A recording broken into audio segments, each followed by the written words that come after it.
Bonsoir mesdames et messieurs, merci de nous rejoindre pour cette nouvelle édition de 22h. Tout de suite les titres.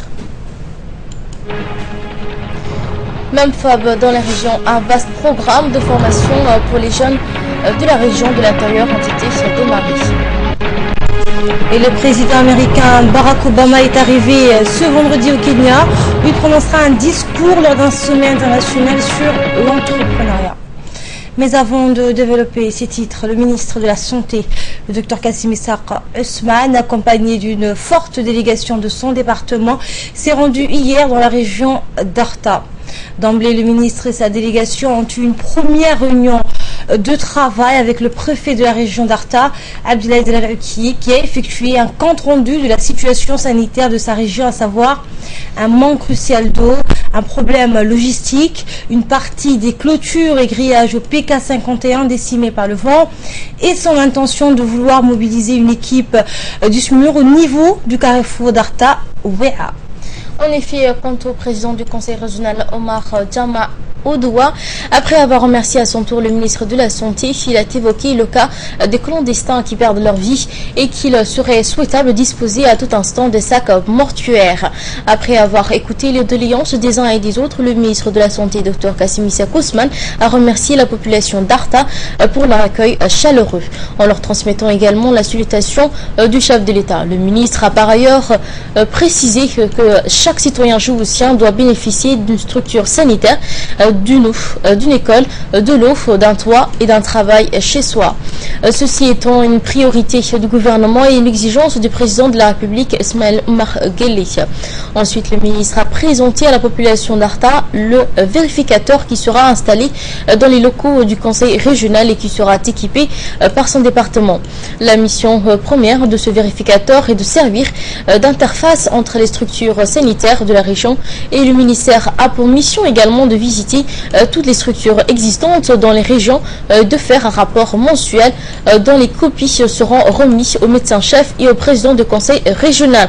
Enfin, le ministre de la Santé, Dr Kassim Issa Ousmane, s'est engagé par ailleurs à fournir sous 48 heures des sacs mortuaires, de réparer rapidement les véhicules du ministère pour permettre notamment aux vérificateurs de se déplacer et a demandé aux autorités de la région d'Arta de les accompagner dans cette nouvelle initiative dont la finalité n'est autre que d'assurer la bonne santé des populations.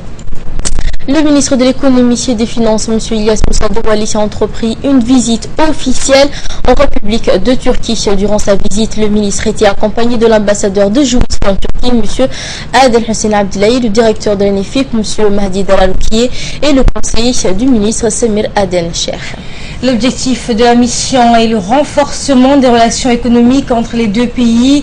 Le premier entretien s'est déroulé avec le ministre de l'eau et des forêts qui sont par ailleurs le co-président de la commission mixte Djibouti-Turquie. Le ministre turc a rappelé le grand intérêt que porte la Turquie Djibouti.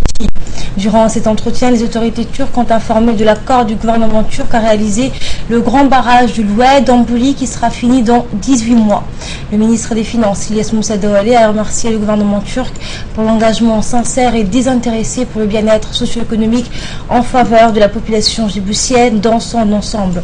Par ailleurs, le ministre des Finances, Ilyas Moussa Douali, a rencontré son homologue turc durant une conférence de presse conjointe. Le ministre de l'économie turc a rappelé que Djibouti constituait l'un des pays auxquels la Turquie accordait une grande importance au plus haut niveau.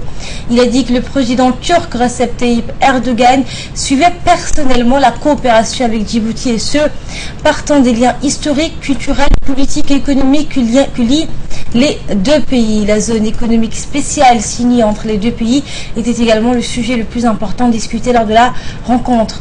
Le ministre des Finances djiboutien a rappelé les retombées directes et indirectes d'une telle mégastructure de 500 hectares sur l'économie djiboutienne, notamment en matière d'emploi et de transfert de compétences. Il est à rappeler que suite à la visite d'État du président turc Recep Tayyip Erdogan et ses entretiens avec le chef de l'État djiboutien Ismaël Omar Guelleh, les deux chefs d'État avaient décidé du renforcement des relations bilatérales entre les deux pays. Et parmi les projets annoncés, Un grand nombre a déjà été réalisé, tandis que d'autres sont en cours de finalisation, tels que l'arrivée des ambulances équipées, les engins de voirie, les vols désormais quotidiens de Turkish Airlines, le réaménagement de la corniche de Tadjoura, les forages dans les milieux ruraux, la géothermie, le grand barrage, la place Istanbul, la réplique de la mosquée bleue et sans oublier la zone économique spéciale. L'actualité de ce vendredi, c'est également ce compte rendu de la 8e réunion ministérielle de la commission conjointe du suivi des travaux du nouveau chemin de fer Djibouti-Éthiopie. En effet, Addis Abeba, 24 juillet 2015, ouverture hier à Addis Abeba du 8e réunion ministérielle de la commission conjointe du suivi des travaux du nouveau chemin de fer Djibouti-Éthiopie. Cette réunion de haut niveau qui s'est déroulée dans un grand hôtel de la capitale éthiopienne a été précédée le ministre éthiopien des Transports et son homologue djiboutien, M. Moussa Ahmed Hassan.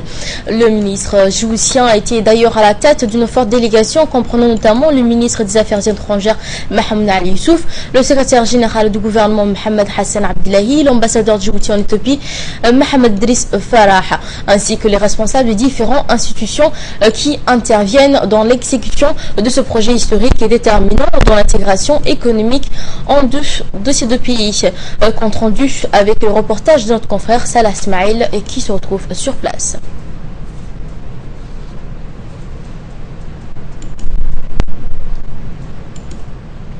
Cette 8e commission conjointe intervient à 3 mois de la date prévue de la fin des travaux de la nouvelle ligne ferroviaire devant relier les deux pays. Plusieurs sujets cruciaux ont été inscrits à l'agenda de cette réunion destinée à faire le point sur le suivi et le déroulement des travaux du projet. De loin, la question du futur aménagement et cristallisation des majeures parties et des étapes de cette 8e réunion. En effet, les deux pays ont décidé d'un commun accord et pour une période de 6 ans de confie la gestion de du futur ligne à une société internationale spécialisée dans la gestion ferroviaire. Les deux parties se sont mis d'accord sur le principe et ont décidé de former un comité technique conjoint lequel fera des recommandations avant la prochaine réunion de la commission conjointe qui se tiendra en septembre à Djibouti. Par ailleurs, les deux pays ont approuvé également le principe de réaliser une société commune entre les deux sociétés du chemin de fer. Cette nouvelle société commune sera en effet l'employeur de la société contraignante pour l'aménagement commercial et technique de la ligne. La question du poste frontalier commun a été également débattue par deux parties. Et pour cela, la 8e réunion a décidé la mise en place d'un comité conjoint chargé d'établir le flux du travail à accomplir d'un plan d'action. Enfin, les deux parties ont suivi un exposé effectué par les deux chefs du projet de l'avancement des travaux à l'heure actuelle. 80% des travaux ont été accomplis des deux côtés de la ligne. Sur ce point, à noter que la connexion entre la ligne et les ports en fait l'objet d'un examen particulier compte des blocages, des substances encore. Là aussi, un comité conjoint présidé par le président de l'autorité de port de zone franche, Aboubakar Hadi, a été mis sur pied, et cela avec une mission de résoudre cette question le plus rapidement possible. À l'issue de cette réunion, le ministre djiboutien de l'équipement et des transports a accordé un interview à notre confrère Salah Smaïl qui s'est dit satisfait du déroulement des travaux de cette 8e réunion. Monsieur le ministre, on sait que c'est au mois d'octobre prochain que les travaux de ce nouveau chemin de fer va prendre fin et qu'il sera livré aux deux pays. Quels sont le point en suspens, quelles sont les difficultés qui restent à franchir pour rendre effectivement ce nouveau chemin de fer? Sur le plan de la construction de l'infrastructure, nous avons franchi un cap critique et nous avons aujourd'hui à plus de 80%. Nous avons donc la ligne est là. Nous avons donc les derniers rails ont été posés au niveau de la gare de Nagad. Les deux capitales sont reliées, donc il ne se pose pas de problème au niveau de l'infrastructure. Aujourd'hui, le focus surtout est donné au niveau de la préparation de la gestion de l'exploitation de cette ligne et au niveau de des procédures qui vont être faites au niveau des frontières. Bien entendu, il va rester encore à construire les dernières infrastructures sur la section d'Oralé qui sera normalement terminée aussi d'ici à la fin de l'année, et les connexions avec les ports. Cette ligne sera connectée directement au port. Donc nous pouvons être assez confiants que ce projet sera complété, enfin fini, dans les délais impartis. Et page diplomatique de ces éditions, l'ambassadeur Aden Mohamed Dileta a présenté ses lettres de créance à M. Bronislaw Komorowski, président de la République de Pologne, en qualité d'ambassadeur extraordinaire et plénipotentiaire de la République de Djibouti en Pologne, avec résidence à Berlin.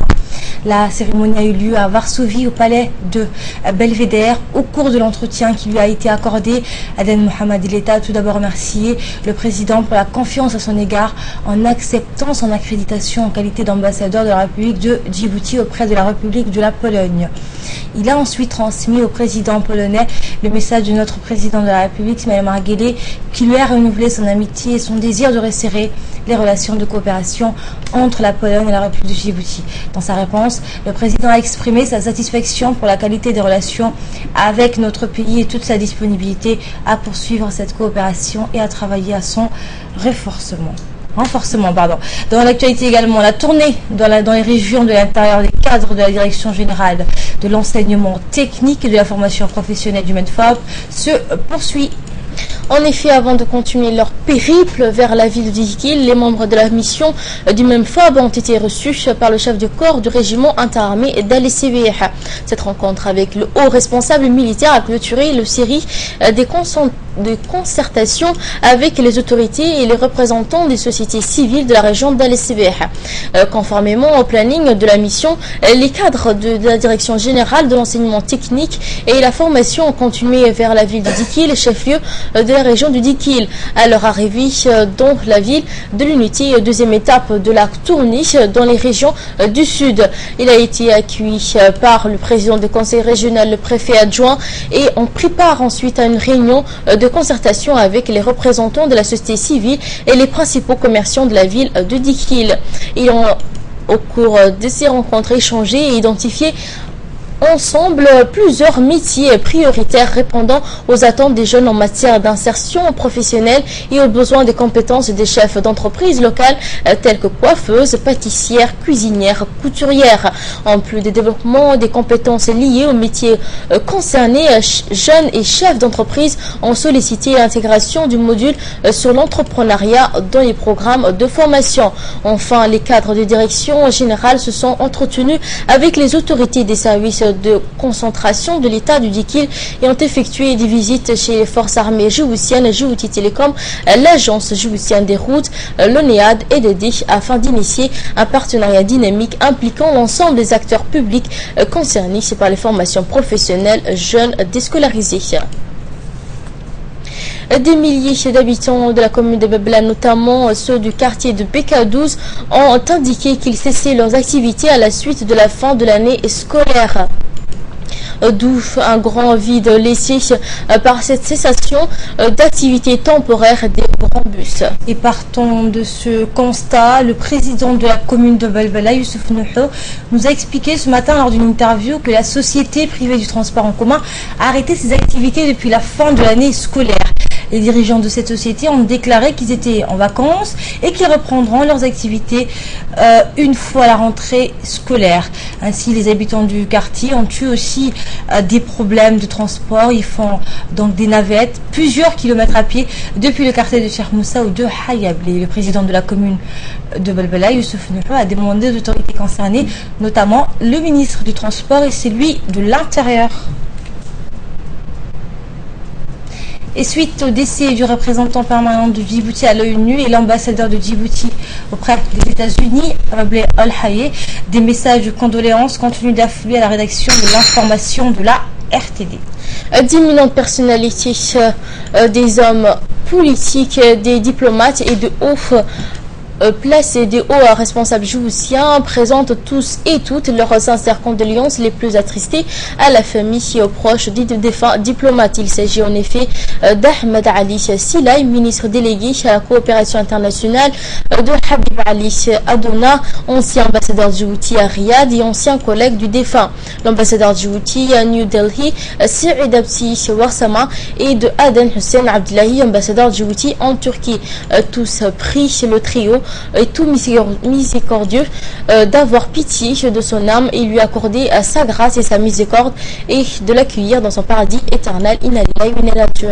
Et c'est avec tristesse également et consternation que nous avons le regret de vous annoncer le décès de Aïcha Mohamed Ali, survenu hier à Djibouti. La défunte était la tante paternelle de M. Hassan Dalgar, le défunt né en 1931 à Mabla, laisse derrière elle 7 enfants, 35 petits-enfants, 18 arrière-petits-enfants. Cela se fait part de décès s'adresse surtout aux proches de la défunte qui vivent dans les régions de Mabla, mais aussi à Obok et à Raïta. Nous prions Dieu Tout-Puissant de l'accueillir dans ce paradis éternel. Dans l'actualité hors de nos frontières, le président américain Barack Obama est attendu ce soir au Kenya, la patrie de ses ancêtres. Une visite sous haute sécurité dans un pays durement touché par les tueries du Shabab et ses insurgés islamiques somaliens affligés à Al-Qaïda. Et Barack Obama, qui a quitté les États-Unis hier soir, effectue sa première visite dans le pays natal de son père depuis qu'il est président. Il prononcera un discours lors d'un sommet international sur l'entrepreneuriat et s'entretiendra avec son homologue kényan des questions économiques, sécuritaires et de respect des droits de l'homme. Une partie de Nairobi, la capitale kenyane, sera complètement verrouillée et l'espace aérien sera même fermé au moment de l'arrivée du président américain ce vendredi et de son départ dimanche soir vers l'Éthiopie et le siège de l'Union africaine. Le commandant de la police de Nairobi a annoncé que 10 000 policiers, un quart des effectifs nationaux, seront déployés dans la ville. Les Shabab somaliens qui ont mené au Kenya des attaques de grande ampleur comme la tuerie du centre commercial Westgate à Nairobi en 2013 constitue la principale source d'inquiétude au plan de la sécurité. Restons toujours dans le continent, Burundi notamment, où le président réélu pour un 3e mandat. Le président burundais a été donc réélu pour un 3e mandat ce vendredi en obtenant plus de 69% des voix dès le premier tour. Le pays traverse une grave crise politique depuis l'annonce de sa candidature en avril. Sans surprise, le président sortant Pierre Nkurunziza a été proclamé ce vendredi 24 juillet vainqueur de l'élection présidentielle à Burundi par la Commission électorale nationale indépendante. Pierre Nkurunziza, élu en 2005 et déjà réélu en 2006, a obtenu déjà le premier tour avec 69,41% des suffrages exprimés lors des scrutins qui se sont déroulés mardi à Burundi, selon les résultats proclamés par le président de la Commission électorale. Turquie à présent bombarde l'État islamique en Syrie. Des échanges de coups de feu à la frontière ont provoqué la mort d'un soldat turc. En représailles, Ankara a lancé un raid aérien sur la zone. Et la Turquie en guerre malgré elle, alors que le pays jouait depuis de nombreux mois un rôle ambigu, refusant de s'attaquer au terrorisme syrien et devenant la porte d'entrée des djihadistes. Ankara s'est lancé pour la première fois dans des bombardements contre l'État islamique. Cela fait suite d'abord à l'attentat de lundi dernier qui a provoqué la mort de 30 personnes, mais surtout aux échanges de tirs à la frontière hier qui ont tué un soldat turc et blessé un autre. Ankara a alors immédiatement lancé une offensive aérienne sur l'origine des coups de feu en Syrie, tuant selon la télévision locale un terroriste de l'État islamique. La frontière pourrait être renforcée par un mur et des dirigeables pourraient être déployés pour mieux surveiller les agissements de Daesh.